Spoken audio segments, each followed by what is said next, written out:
Sobat-sobat Omah Mikir, apa kabar? Jumpa lagi dengan saya, Juli Jati Prambuti dalam Ngaji Seni Rupa. Kali ini saya akan lanjutkan seri wawancara dengan seorang pelukis di Kota Batu yang kemarin sudah bercerita pada volume pertama terkait dengan keterlibatan Cak Slamet Henkus sebagai salah satu orang yang menginisiasi berdirinya Kota Wisata Batu. Nah, sebelum kita masuk mengulik dunia kreativitas Cak Slamet ini, kita perlu mendengarkan dulu kisahnya ketika dia mulai memikirkan Kota Batu ini di dalam Pokja. Nah, saya ingin Cak Slamet nanti bercerita tentang Pokja itu apa, siapa, bagaimana, dan lalu sekarang kemana. Jadi saya kira saya pernah membaca tulisan risalah, ya bisa dikatakan dinamika, bahkan di situ juga ada suka duka bagaimana kisah tak kawan-kawan, sejumlah kawan-kawan yang berada di dalam Pokja itu ya dengan semangat yang luar biasa ya untuk mendirikan sebuah kota yang mandiri, yang otonom, yang dulunya adalah sebuah wilayah kecamatan dari Kabupaten Malang dan sekarang menjadi Kota Batu. Apa kabar Cak Slamet? Oke. Nah, Cak Slamet ini selain sebagai seorang pelukis yang memang asik melukis di studio, tetapi juga kadang-kadang juga mendapatkan proyek melukis di mural ya, jadi melukisan mural di beberapa tempat, dan memang jauh sebelumnya bahkan dia menjadi seorang penggambar komik yang cukup produktif ya, sekitar tahun-tahun 80-an setahu saya. Dan nanti kita akan kejar terus bagaimana pengalaman-pengalaman dari waktu ke waktu ya terkait dengan dunia keseni lukisan, kebudayaan, dan bahkan sampai keterlibatannya Cak Slamet ini dalam pendirian Kota Batu. Cak Slamet, kita kembali agak ke belakang dulu sebentar sebelum kita masuk ke dunia kreativitas sampean. Ya, saya ingin ada cerita dari Anda sendiri. Ya, kalau selama ini kan cerita itu dengar-dengar, ya bisa dari Anda, tetapi masih sifatnya itu parsial. Ya, ini mungkin Anda bisa sedikit menstrukturkan kisah Pokja ini di dalam dinamika pendirian Kota Batu agar yang lain-lain juga mendengar, karena saya tahu banyak terutama generasi sekarang ya, apalagi juga orang-orang pendatang kayak saya, alien yang dari dari luar ya, yang datang ke Batu dan tinggal di Batu dan harus mencintai kota yang tercinta ini. Gimana Cak Slamet, silahkan. Oke. Terima kasih. Assalamualaikum permesa. Rahayu, rahayu, rahayu. Oke, Rahayu, Pak Juli, ya. saya ingin sedikit menyampaikan gambaran kira-kira pada waktu itu. Kemarin saya sudah bercerita tentang LSM Brantas, Ya. yang kebetulan ketua umumnya saya juga cerita beberapa terlibat. Teman-teman yang dari LSM Brantas itu juga tergabung nantinya itu di Pokja.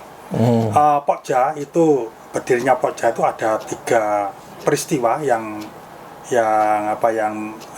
Pokja akhirnya berdiri. Yang pertama adalah pada waktu terjadi dialog, itu tanggal 16 kemarin saya singgung sebentar, itu di Desa Ngaglik, itu terkumpul para veteran, tokoh agama, terus tokoh-tokoh pemuda, organisasi-organisasi. Nah, pada saat itu ditunjuk ada 3 orang menjadi narasumber. Yang pertama Bapak Gatot B. Santoso, itu mantan wali kota Batu. Yang terakhir dia pensiun Sekda Kabupaten Malang. Berikutnya adalah Pak Andre Prana, itu yang nanti salah satu jadi presidiumnya Pokja kemudian hari. Masih ada Pak Andre? Masih ada. Oh, masih ada. Oke. Ya, yang terakhir adalah saya sendiri. Oh, ya, ya. Pada waktu itu memang saya melontarkan satu gambaran begitu. Setelah semuanya ribut mendengar statement dari Pak Gubernur kalau Batu itu kembali kepada Bunda yang Kabupaten Malang, maka Pak Gubernur, Waktu itu gubernurnya siapa? Waktu itu gubernurnya Pak Imam Utomo. Pak Imam Utomo, ya. Nah, setelah itu saya sampaikan begini, pada waktu itu saya memang sudah menangkap bahwa ada salah satu pejabat yang dulu menaikkan kota kecamatan menjadi kota tip, saya tidak perlu sebut nama, karena ini menyangkut masalah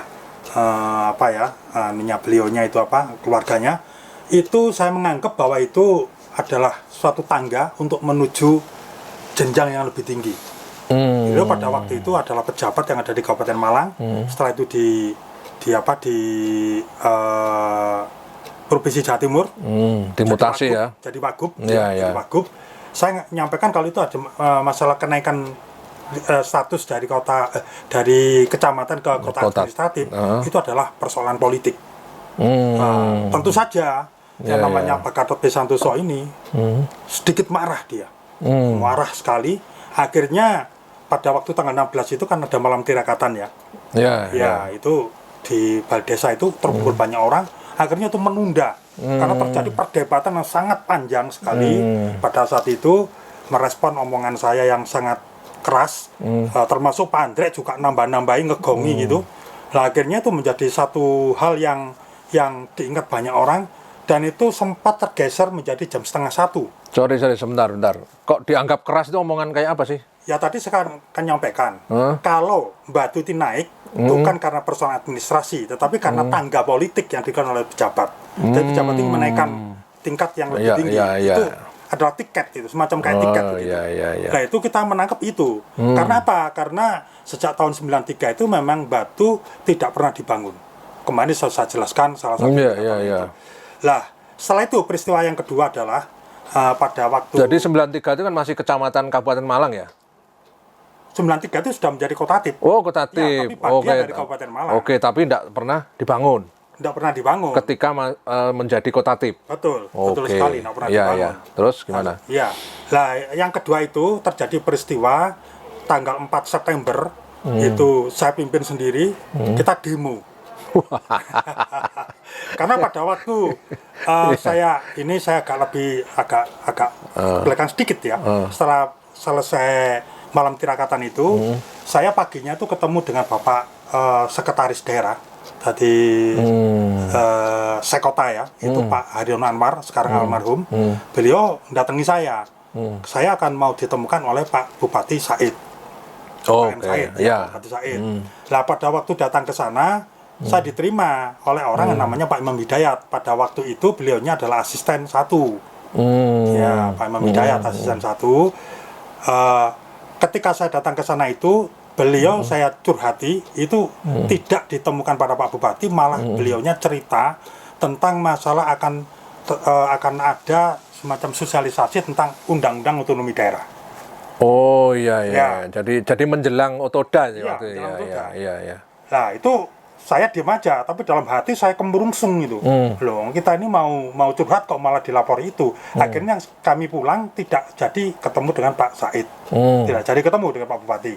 Nah, setelah pulang kita rapat di situ di Alasan Berantas ada namanya ada Pak Punjul sekarang jadi wakil wali kota, ada Pak Sugeng Minto Basuki itu DPR, ada Mas Didi, ada Pak Jainul Arifin yang sekarang mendirikan kalibrasi itu. Kumpul semua kumpul semua macam-macam. Cak Jinung. Juga ada Pak Sunto Tariwayudi, Pak Rinekso yang kemarin saya sebutkan sekarang dekan dari Universitas Muhammadiyah. Nah, itu akhirnya kita putuskan kita akan demo orasi, kita perkirakan 50 orang. Nah, menariknya di sini adalah para orang-orang di partai politik itu tidak berani kirim personnya. Jadi nggak tahu, mungkin karena saya sejak muda itu suka organisasi, akhirnya ketika ada isu saya mau demo, saya sempat laporan juga ke Polsek Batu. Waktu itu pemberitahuan itu ternyata orang-orang kampung ikut. Nah, akhirnya berkembang menjadi sekitar 200 orang. Itu sempat kita agak khawatir karena khawatir disusupi. Akhirnya terus karena pada waktu itu saya juga merangkap masih menjabat jadi ketua Panwas Cam Batu. Itu akhirnya saya ditolongi oleh Pak Kapolsek pada waktu itu, saya namanya lupa itu, mohon maaf. Terus yang mimpin di lapangan itu adalah Pak Sentot. Nah, terus yang jadi jubirnya, yang jadi halu-halunya di jalan itu, jadi yang membacakan teks, kita memberikan satu respon kepada mereka itu adalah Pak Jinung dan Pak Didik. Ya, sekarang Pak Didik jadi DPR dari fraksi Golkar. Ya, sebentar. Demonya itu waktu itu kemana? Demo di mana? Nah, jadi begini, waktu itu di Batu sedang akan diadakan, tadi saya cerita, sosialisasi Undang-Undang Otonomi. Iya. Ya, itu di situ ada datanglah Pak Imam Hidayat dengan Pak Bambang Gajah. Oh gitu, ya. Nah, kita demo ngarah ke sana. Nah, pikiran kita Bupati datang, ternyata tidak. Jadi demonya di Batu? Di Batu, di balai kota pada waktu itu. Sekarang rumah dinas wali kota. Di situ. Wah, demo di situ akhirnya. Saya kira demonya di Kabupaten Malang, bukan di Batu. Ya, di Batu. Sosialisasi itu. Kita menolak sosialisasi itu. Bahkan sosialisasi itu tidak sampai selesai. Saya dengan teman-teman menghentikan sosialisasi itu, sehingga masih jalan kira-kira 40%. Loh, itu kan sosialisasi Otoda kan? Iya. Kenapa kok ditolak? Loh lah, kita kan kepingin Batu ditingkatkan jadi kota madya, kabupaten pada waktu itu pinginan kita. Akhirnya disetujui kota madya. Nah, nanti ini ada rentetannya. Ya. Nah, itu yang kedua. Yang ketiga, Pokja ini didirikan di ring tinju. Maksudnya gimana ya? Ini menarik betul. Jadi di Batu dulu itu punya ring tinju yang sekarang itu Batu Plaza. Oh iya. Tahu oleh Mas Irfan. Ya, itu teman-teman dari PB itu bikin ring tinju. Di situ banyak teman-teman bermain tinju. Didirikan di atas ring tinju. Maka kelak di kemudian hari banyak ledekan. Wanjane Pokja ya senang gelut, wanjane didekno nek ring tinju gitu. Jadi ya ada lucu juga. Nah, di situ hadir juga pada waktu itu saya masih ingat kepala desanya, kalau kepala kelurahannya Pak Susityo Herawan. Wah. Tahun berapa itu? Itu tahun 95 itu. Oh, 95. Ya, jadi 95 didirikan di atas ring tinju, Pokja ya. Iya. Itu berarti kan di Kelurahan Sisir itu. Sisir. Betul, pada saat itu kelurahnya Pak Susityo. Ternyata. Iya. Ya, tadi memang ada bibit kawitnya gitu. Nah, terus isu tadi itu, satu itu malam tirakatan, ada dialog itu, yang kedua demo LSM Berantas tanggal 14 September, terus yang terakhir itu adalah didirikan Pokja di ring tinju. Nah, di situ ada Pak Rinakso, ada Pak Andrek Prana. Kelak di kemudian hari Pak Andrek Prana itu jadi ketua presidium. Nah, di situ ada anggotanya, saya, anggotanya Pak Sentot Ari Wayudi, terus satu lagi Pak Aryono MC. Di situ juga tokoh-tokoh besar ada yang pada saat itu sedang jadi panutan di masyarakat Batu seperti almarhum Pak Hasan Budiman, itu yang mendirikan SMPI salah satunya itu. Terus ada lagi namanya Pak Fakih Sahroni itu dari NU, itu ulama yang sangat disegani lah. Terus ada Pak Ali Murtado. Ya, sekarang orangnya sudah sepuh, Pak Ali sakit-sakitan, mudah-mudahan segera sembuh. Jadi itulah yang Pokja didirikan. Nah, berikutnya adalah apa yang dilakukan Pokja. Pokja memang pada saat itu meneruskan apa yang dilakukan oleh LSM Berantas. Jadi melebur. Anggotanya LSM Berantas itu melebur dengan kalau dulu itu namanya Koboi Ganesha. Koboi Ganesha itu grupnya Pak Andrek CS. Di situ ada Pak Mas Huri, ada Bang Mamat, ada Pak Andrek, ada Pak Sumiantoro. Itu melebur, ada namanya Pokja. Nah, cuma setelah didirikan Pokja ini, Pak Huri karena beliaunya masih DPR itu tidak dimasukkan. Beliau membantu kita di anggota DPR yang ada di Kabupaten Malang. Nah, Pak Rinekso itu kita poskan di akademisi. Jadi Pak Rinekso tidak dimasukkan karena itu kita sudah menangkap bahwa suatu saat itu akan ada protes. Ternyata benar. Ada salah satu organisasi, itu saya tidak bisa sebut nama juga, itu tidak setuju dengan peningkatan status. Lah ini bikin semacam kayak riset. Nah memang betul pada saat itu memang Batu itu tidak layak sebetulnya. Kalau kita mau ngomong jujur, itu lebih siap adalah Jember daripada Batu. Cuma Jember karena dikudeta ya akhirnya nggak jadi. Nah di Batu ini kita ngotot, ngeyel ya. Nah kelak di kemudian hari orang yang tidak setuju ini juga menikmati dari hasil apa yang kita perjuangkan itu. Nah disitulah Pokja banyak rintangan-rintangan. Perlu diketahui bahwa Pokja itu adalah kumpulan orang-orang yang ya bisa dikatakan elitnya anak muda lah, bisa begitu. Tetapi sedikit sekali dia memahami tentang surat menyurat. Nah ini ada pengalaman lucu. Kalau kita tuh kirim surat itu katakanlah 100%, yang 70% itu kesasar Pak ya, karena tidak tahu sasarannya apa. Yang 30% itu nyebar tetapi tidak fokus. Yang 5% yang tepat. Nah ternyata surat yang menyebar tadi itu di Jakarta itu akhirnya saking seringnya terus menjadi dialog antara pimpinan-pimpinan ada di pusat itu. Sopo kok ngirimi surat yang demikian banyak. Nah kelak di kemudian hari ketika otonomi daerah mengumpulkan termasuk Mendagri dan sebagainya, akhirnya ya cerita tentang surat itu. Jadi ngawur kita itu ternyata ditanggapi. Itulah salah satu dari peluru yang sangat luar biasa.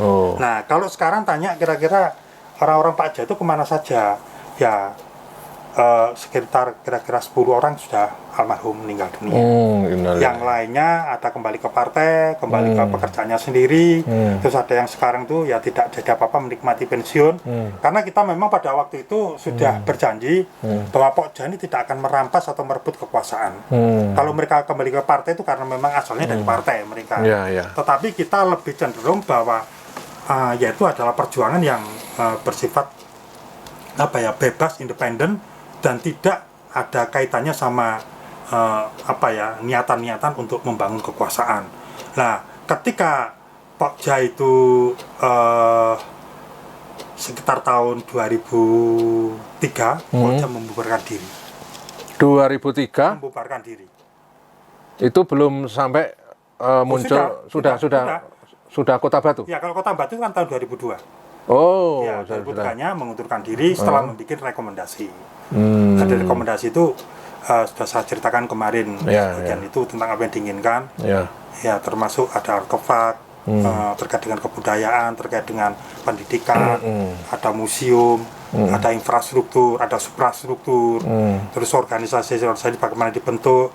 Di sana juga ada satu keinginan itu pada waktu itu pejabat yang ada di Batu atau orang yang kerja di Batu itu 70% orang Batu, 30% mungkin karena itu keahlian, mungkin orang Batu tidak ahli ya, kita ngambil dari luar.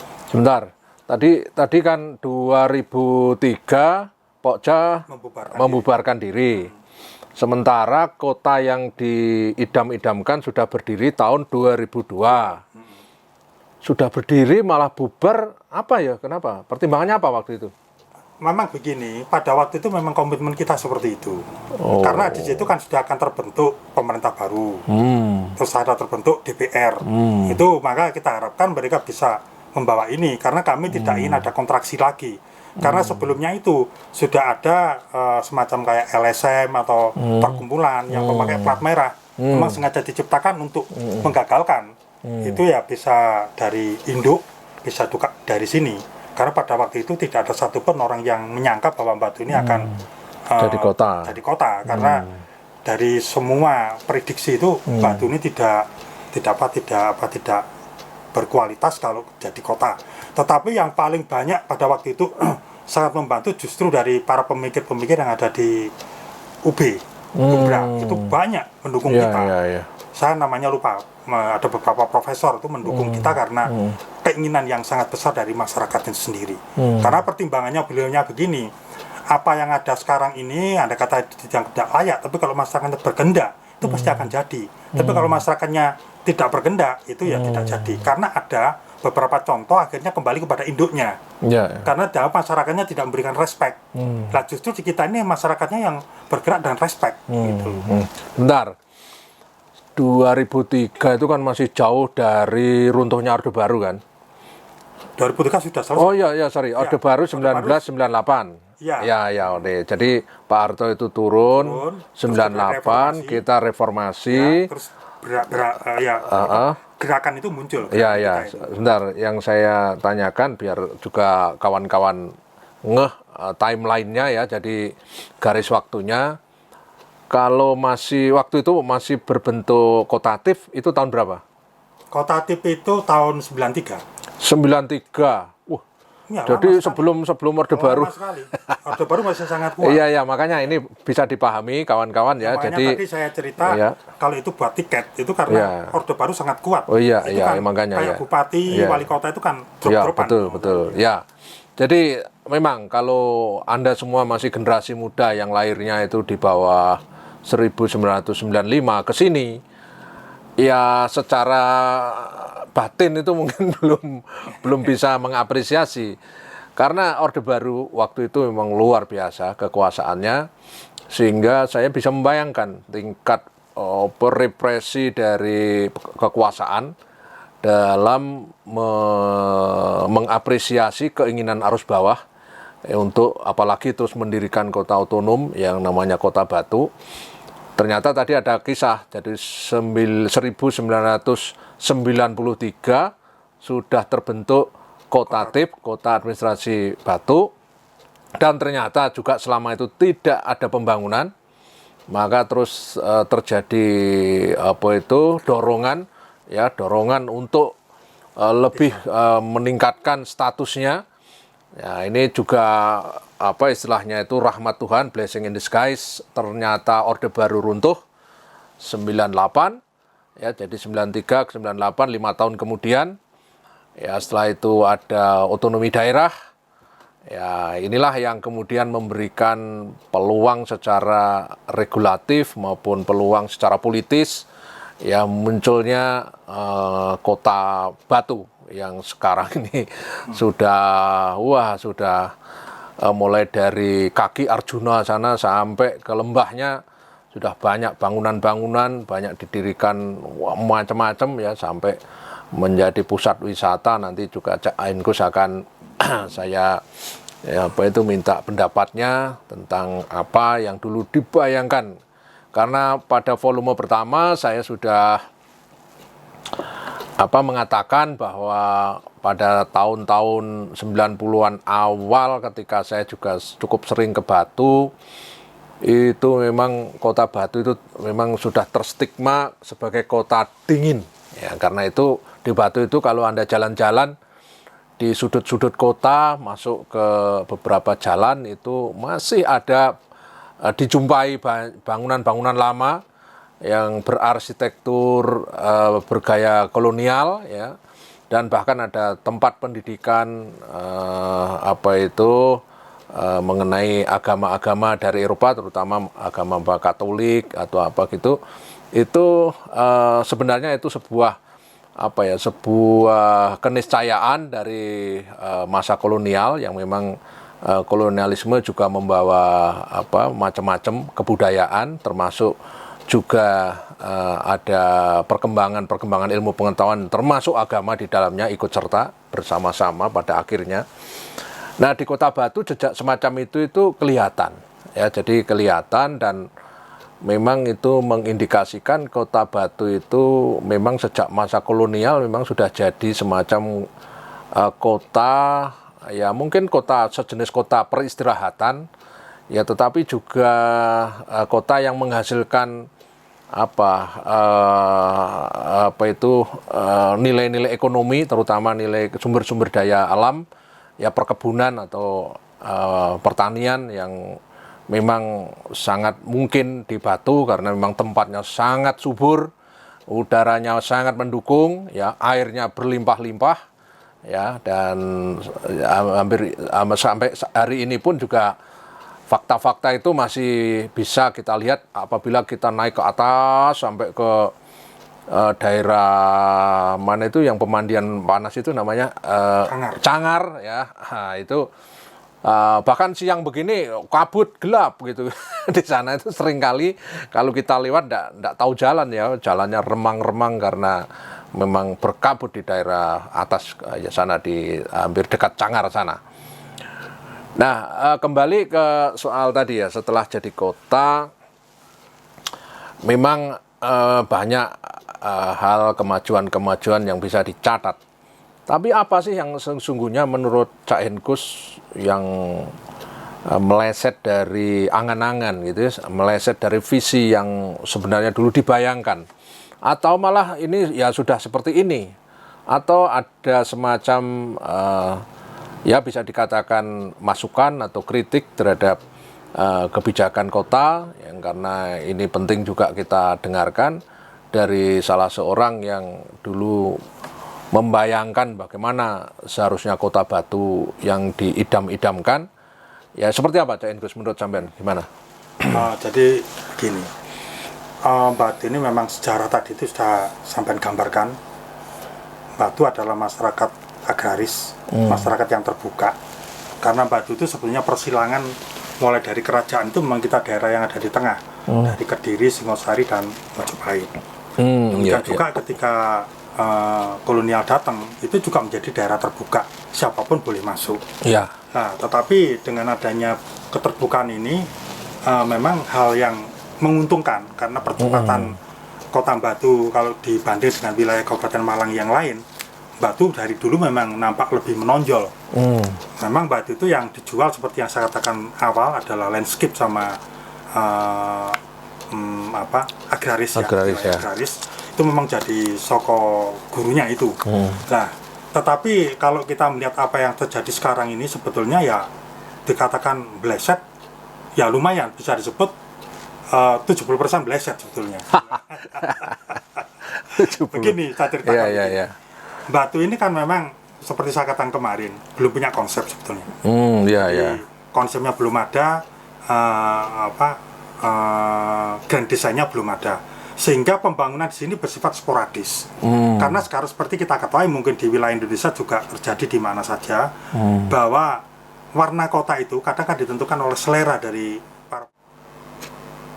Tadi kan kita bicara mengenai apa itu perkembangan Kota Batu setelah jadi kota ya. Jadi saya ingin bertanya yang terakhir tadi, apa yang menjadi kritik Cak Slamet mengenai apa itu Kota Batu sekarang? Apakah ada apa itu ya persoalan atau meleset begitu dari apa yang dulu dibayangkan ya ketika bersama-sama membayangkan sebuah Kota Batu? Karena saya mendengar tadi kalimat tentang bahwa Kota Batu itu menjadi kota bernuansa desa. Apakah kota bernuansa desa itu pada hari ini sudah tampak atau malah makin menjauh dari konsep kota bernuansa desa itu? Atau mungkin pemerintah sekarang itu justru dalam tanda kutip mungkin ya menyadari potensi yang seharusnya dibangun di Kota Batu, maka terus muncul konsep atau visi kota berdaya, desa berdaya, kota berjaya.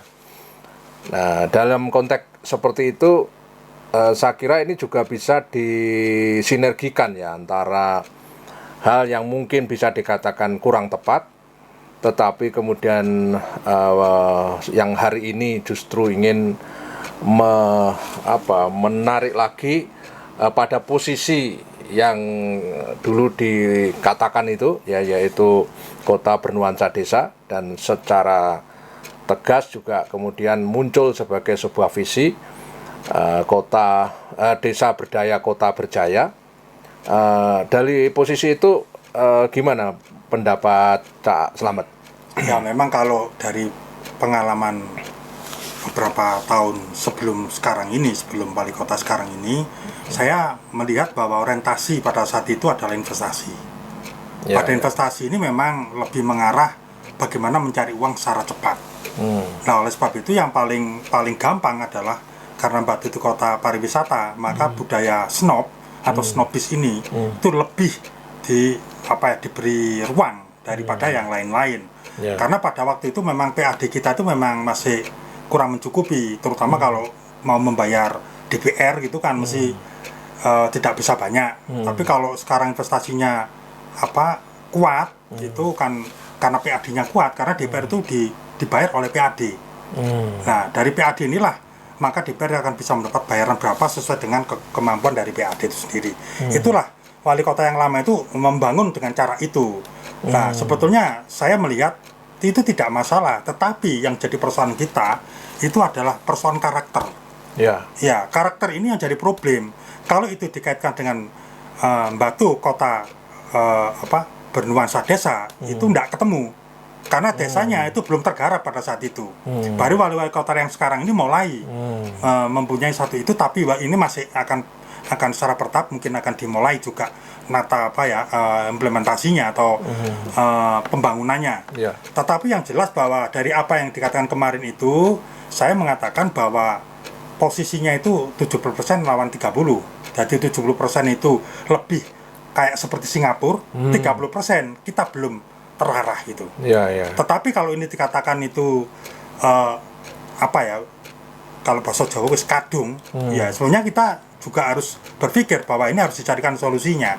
Makanya kemarin saya sempat nyinggung tentang bagaimana membangun desa itu dengan pendekatan satu infrastruktur yang saat ini belum dilakukan dan itu masih sedang dalam penelitian oleh Universitas Kanjuruhan yang kemarin saya cerita tentang lembaga adat.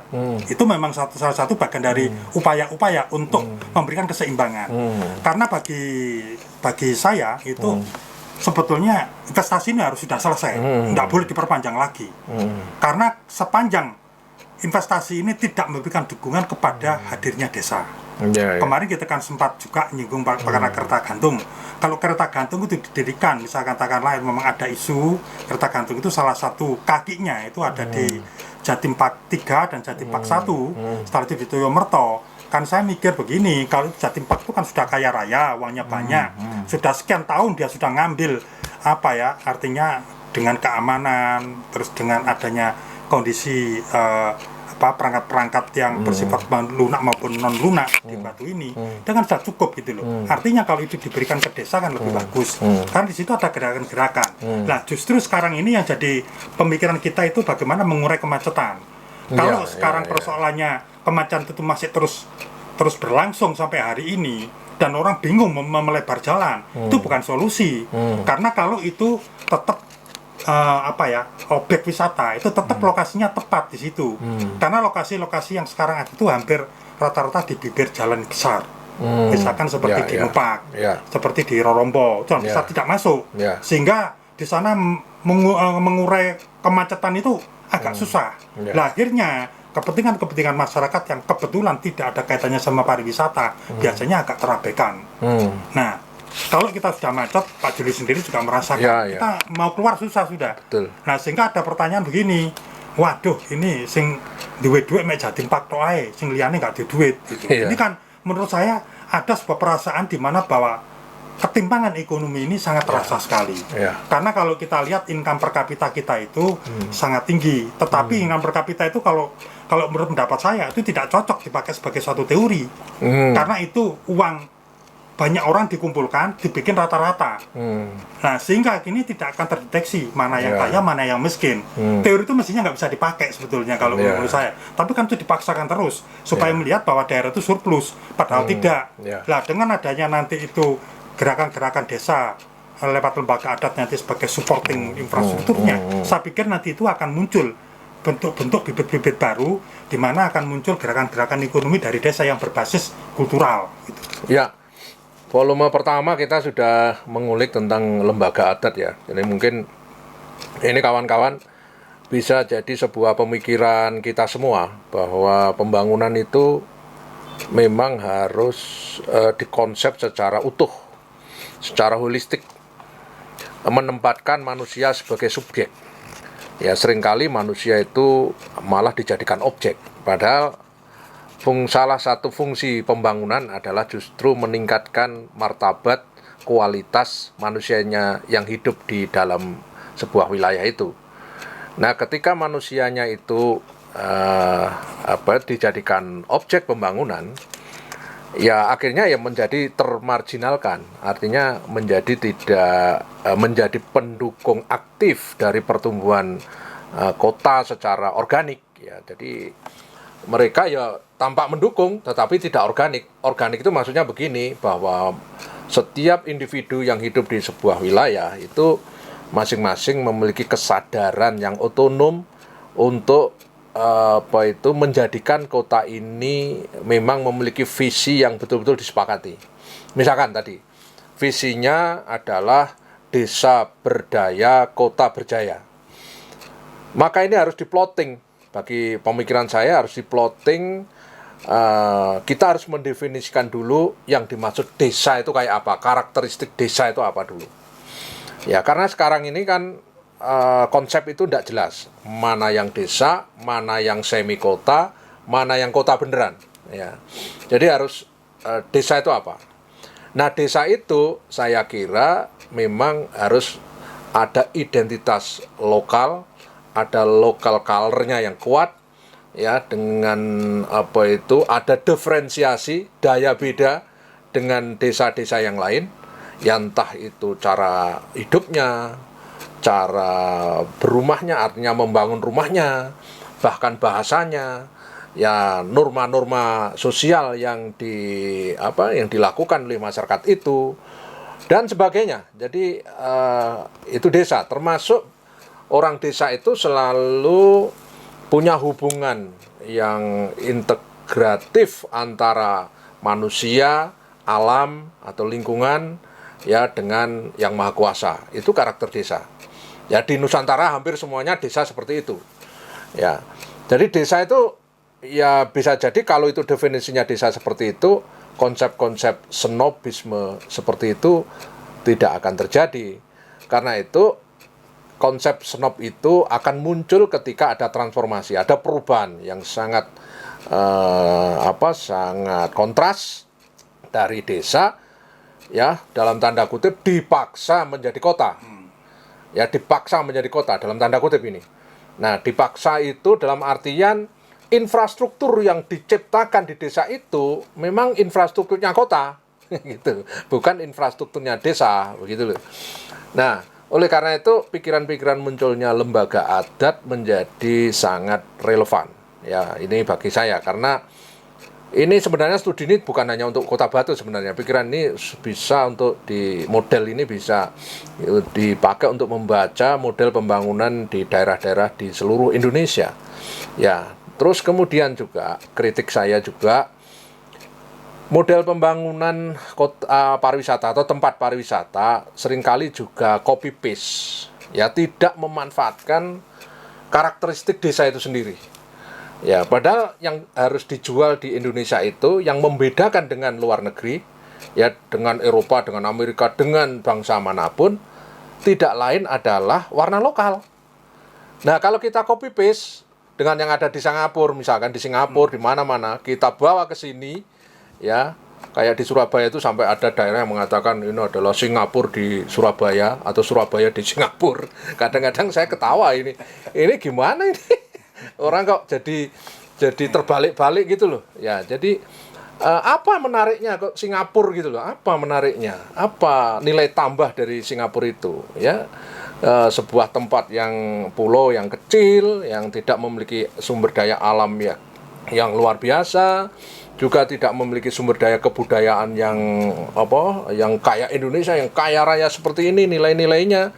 Ya, kok kita terus menjadi direduksi, menjadi disederhanakan, ya, kita ingin menjadi semacam Singapura. Apakah ini tidak suatu pola pikir dalam konteks snobisme tadi, jadi ingin meniru apa yang sudah populer di luar negeri, oleh karena itu serta-merta dipakai modelnya itu di kita, ya, di lingkungan kita, termasuk dalam hal ini di Kota Batu.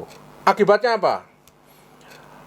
Sobat-sobat, di Kota Batu memang kalau akhir pekan atau kadang-kadang pas hari libur terutama, waduh itu Anda bisa merasakan, apalagi setelah ada jalan tol dari Surabaya masuk ke Malang, ya dari mana-mana itu akhirnya terus ada bandara di Abdurrahman Saleh yang yang akhirnya juga memicu pertumbuhan Malang Raya dalam arti luas, terutama juga Batu tentu karena menjadi jujukan wisatawan dari mana-mana.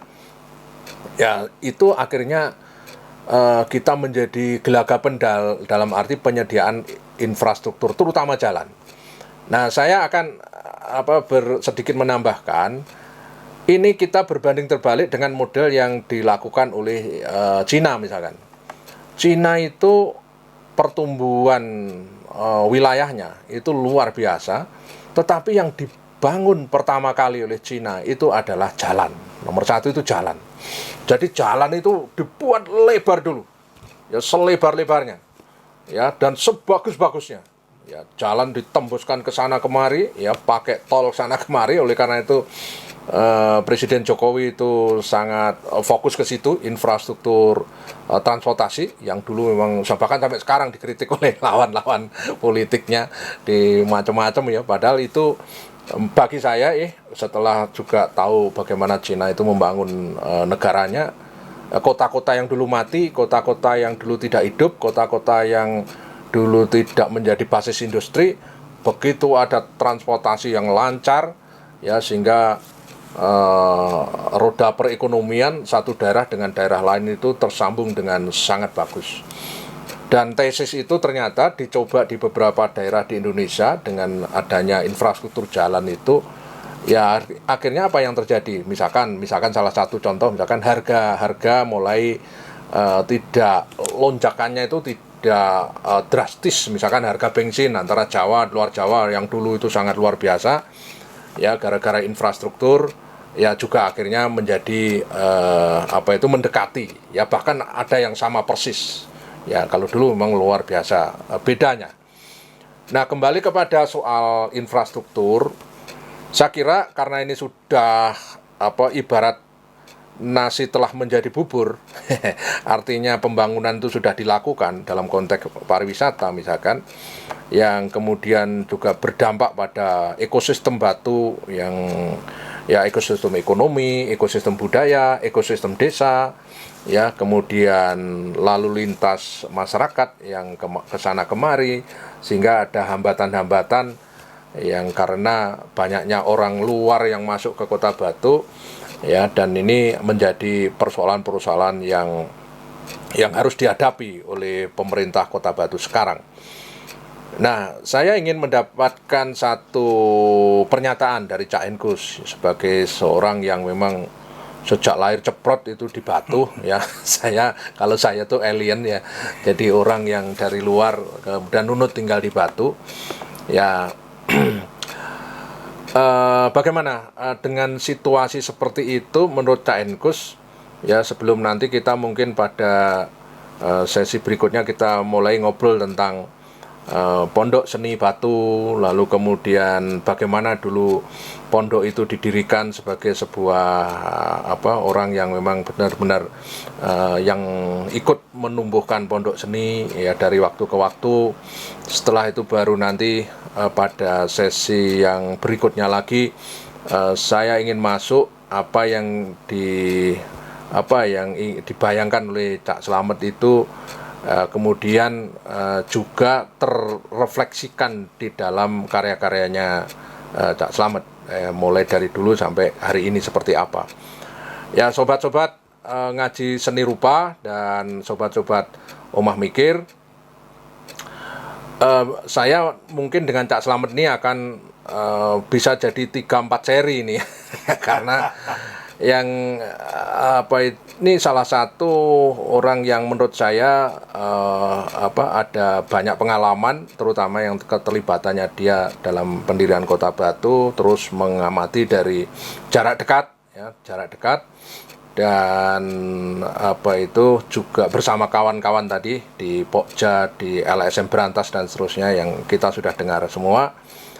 Ya itu perlu kita dengarkan. Jadi pernyataan atau kritik terhadap konsep pembangunan yang dianggap kurang tepat itu ya kita harus terima dengan lapang dada, karena kalau tidak ini kita tahu salahnya, kita diem itu juga salah, ya, karena ini penting untuk dilakukan refleksi, ya, karena sebagai masyarakat yang aktif, ya memang harus begitu. Masyarakat yang aktif itu organik tadi, masyarakat sadar, masyarakat yang mengapresiasi, terus tidak selalu menyalahkan, tetapi juga menunjukkan sisi-sisi yang seharusnya, ya, artinya bisa ada solusi di situ seperti apa. Nah, Cak Slamet dalam kondisi sekarang, karena tadi ya sudah macet, sudah ekosistemnya berubah seperti ini, apa pikiran jangka pendek, ya, nanti juga sampai ke jangka panjangnya, jangka pendek untuk mengatasi ini, dan nanti mungkin ke depannya seperti apa, jangka panjangnya seperti apa, dalam pikiran Cak Slamet seperti apa, silahkan. Ini pendapat saya memang agak sedikit menohok ini. Ya, pemerintah jangan terlalu serakah. Iya. Artinya begini, saya katakan jangan terlalu serakah itu begini. Kalau pemahaman yang namanya infrastruktur itu selalu bersifat fisikal, itu menurut saya salah benar gitu. Salah betul, karena infrastruktur itu juga ada yang non fisik. Misalkan seperti ekosistem, ekokultural, itu non fisik. Karena itu terkait dengan masalah persoalan di mana bahwa akar dari wilayah itu tumbuh. Nah, ini kalau ini misalkan saja itu akan dipaksakan terus menerus, artinya bahwa yang namanya infrastruktur tadi itu seperti yang dibangun sekarang ini, maka ini akan memberikan satu atau mengarahkan masyarakat agraris menjadi masyarakat jasa. Ini akan banyak tertinggal persoalan-persoalan, terutama terkait masalah SDM. Nah, memang yang perlu dibangun sekarang itu SDM. Mana tadi saya di awal itu kan saya cerita, investasi sudah cukup. Kenapa lembaga adat? Karena lembaga adat itu infrastruktur non fisik. Nah, ini harus dibangun ini dulu. Kalau kepingin desa itu berjaya. Karena kalau tidak, ini akan hilang. Karena begini, banyak faktor-faktor muatan lokal atau muatan desa atau kearifan lokal itu hilang. Itu karena pemerintah tidak tanggap dalam persoalan ini. Artinya eksekutif sama legislatif. Karena kenapa tidak tanggap? Karena mereka menganggap ini tidak terlalu penting. Mereka tuh kepinginnya semua sesuatu itu terkait dengan masalah persoalan niaga. Itu yang sekarang dilakukan, sekarang dapat uang. Berarti di sini investasi itu sendiri juga ada dua, satu berbentuk fisik, satunya non fisik. Dan non fisik ini SDM. Lambat itu harus mengejar ini, karena kalau tidak nanti bukan tidak mungkin bahwa tadi disebutkan masyarakat itu akan termarginalisasi. Termarginalisasi itu memang ada beberapa persoalan. Satu, itu karena memang ini persoalan regulasi, itu bisa. Kedua, lingkungan yang membentuk. Ketiga, gaya hidup. Nah, yang terakhir ini memang masyarakat tidak punya konsep hidup.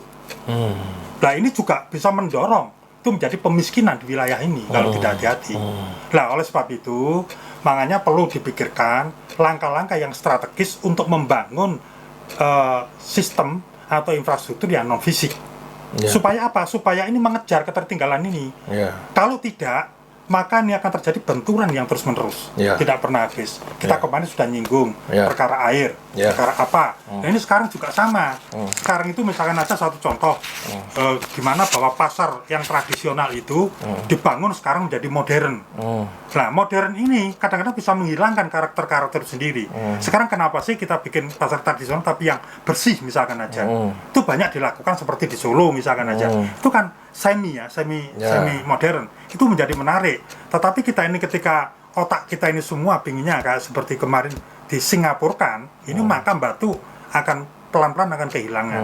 Nah, persoalan ini yang paling utama tadi itu adalah di pemerintah ini. Kalau dia misalkan saja membagi ruang tidak terlalu serakah, ya sudahlah, ini urusannya masyarakat, ini tidak, investasi cukup, sehingga di sini pemerintah menempatkan diri menjadi bapak, menjadi ibu dari pertiwi yang ada di Batu ini. Tetapi ketika dia di sini otoriter, terus dia berpikir bahwa segala-galanya dia memakai filosofi materialistik, maka ini tidak akan menyelesaikan persoalan. Karena Batu ini adalah bagian dari Jawa. Orang Jawa itu hidupnya harmoni, guyup rukun. Ini adalah background di mana satu contoh begini. Sekarang kan musimnya COVID. Di desa itu tidak ada yang orang kena COVID. Yang COVID itu pendatang atau orang datang dari luar ke sini. Berarti imun mereka sudah dijaga sejak awal. Lah ini tapi kenapa ini kok sekarang itu menjadi dinisbikan gitu loh. Ya. Lah proses dinisbikan tadi itu saya lihat ada 4 faktor tadi itu. Itu yang paling substansi itu. Ya. Karena begini, di dalam konteks sekarang ini menurut saya Batu ini akan menjadi kota internasional. Kita tidak akan bisa menolak dari apapun. Maka percepatan perubahan ini akan menjadi demikian cepat. Nah, persoalannya kalau kita menjadi produk massal seperti yang digambarkan oleh Pio Bourdieu itu kita tidak akan kehilangan identitas. Nah, persoalannya pemerintah dalam hal ini, apakah dia di situ bertindak sebagai orang yang terkait dengan masalah filosofi daerah atau dia lepas hanya menghitung untung rugi.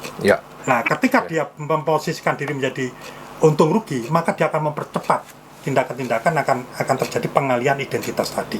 Nah, kita tidak bisa memungkiri bahwa di Batu sudah terjadi hybrid culture, jadi persilangan antara budaya baru dengan budaya lama.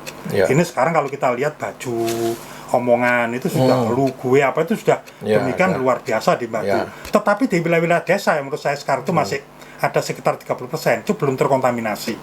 Nah, akankah ini artefak atau warisan atau heritage yang kita anggap sebagai satu hal yang nanti akan kita sodorkan sebagai satu hal yang paling diferensiasi, ini akan dihapuskan atau gimana? Nah, ini kita sama-sama harus menjaga, pemerintah juga harus tahu diri lah, tidak terlalu serakah gitu, sedangkan masyarakat sendiri atau pemikir-pemikir di sini harus bergerak lah, sehingga tidak ada artinya orang seperti saya pribadi sendiri begini itu terus ngomong ngalor ngidul, tidak ada gunanya. Dan itu bisa juga dianggap orang gila itu. Tapi dalam konteks sepertinya kita tetap harus bersuara. Itulah kira-kira. Oke, kawan-kawan. Wah, ini kalau kita ketemu pelukis tapi juga sekaligus budayawan, ya itu bisa lama diskusinya. Karena itu saya sebelum mengakhiri sesi yang kedua ini dengan bersama Cak Slamet, saya ingin membingkai dulu obrolan kita kali ini. Jadi sebenarnya kalau kita rumuskan ya, jadi ada persoalan ketidakseimbangan antara satu sisi sumber daya budaya, terus sisi lain sumber daya manusia, sisi lain lagi sumber daya alam, dan sisi lain lagi sumber daya finansial. Nah, ini tidak seimbang. Kalau bobotnya pemerintah misalkan hanya miringnya ke sumber daya finansial, maka pikirannya itu hanya sing penting kota ini iso tak dol, iso menghasilkan duit, masalah lingkungan rusak ndak urus. Nah, itu kalau miring asimetris ya ke sumber daya finansial. Tapi kalau sumber daya yang saya sebut tadi, mulai sumber daya budaya dipertimbangkan, karena tadi Cak Slamet sudah ngomong macam-macam ya. Sumber daya budaya itu yang akan menjamin adanya diferensiasi yang masih ada di kultur-kultur desa. Ya, itu yang mestinya harus juga dihidupkan, diberdayakan ya, dan diajak bicara sebagai subjek dalam perubahan Kota Batu. Terus kemudian sumber daya manusia, ini tidak kalah pentingnya tadi soal pendidikan. Ya, bisa jadi di Kota Batu itu akan berdiri sebuah universitas yang keren. Ya, masa sekolah yang keren sudah terjadi di sini. Sudah ada sekolah swasta yang dijadikan rujukan pendidikan bermutu di berbagai tempat, sekolahnya di Batu. Ya, saya tidak perlu nyebut namanya, tapi tempatnya di Kota Batu. Nah, bisa jadi perguruan tinggi, entah swasta, entah negeri, itu bisa terjadi di sini yang berkarakter desa. Jadi perguruan tinggi yang berkarakter desa yang terintegrasi dengan masyarakatnya. Ya, bisa jadi misalkan Institut Pariwisata Indonesia, itu ada di sini. Yang kelas dunia, ya, itu ada di sini, di Kota Batu. Wah, itu keren. Kemudian sumber daya alam. Nah, itu juga sumber daya alam Kota Batu itu, waduh, diiri banyak orang ya. Wah, view-nya luar biasa, indah, air, udara, macam-macam yang dulu keren ya. Dulu itu juga terkenal dengan kota apel karena udaranya sangat memungkinkan, sehingga kita masuk dari Pendem itu sudah banyak pohon apel kiri kanan jalan, kiri kanan rumah orang. Ya, itu banyak apelnya, tapi sekarang ini apelnya sudah makin tidak kelihatan, makin ke atas, lama-lama hilang karena sumber daya alamnya terganggu di situ.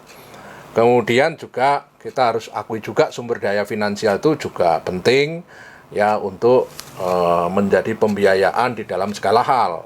Tetapi lagi-lagi kalau semuanya itu tidak digarap serentak, ya saling terkait satu sama lain dan hanya mendudukkan persoalan itu hanya pada satu hal, ya tidak semuanya itu dengan proporsi yang sama, akibatnya ya memang perlu dirasakan bersama-sama sekarang.